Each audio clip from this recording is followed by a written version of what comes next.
9 ekseni bese phonsi intambo ku Khaside Tshatha ngobe uBingelela Mpanza ohlelweni uSigiya Ngengoma.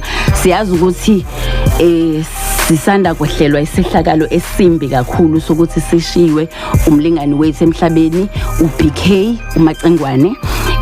Ngenxa yaleso sizathu sibese siphoqeleka kuba ukuthi uTshatha athi ukubamba kulolo hlelo asisho ukuthi useyalwenza kepha usabambile kasi thina njenge management sisaxoxisana ngaphakathi sisabona ukuthi kahle kahle sizowenza kanjani kulolo hlelo kodwa uTshatha uzobe hambisana noBingelela Mpanza belwenze kuze kufike isikhathi lapho sesibonile as management ukuthi yini engenzeka ngalolo hlelo.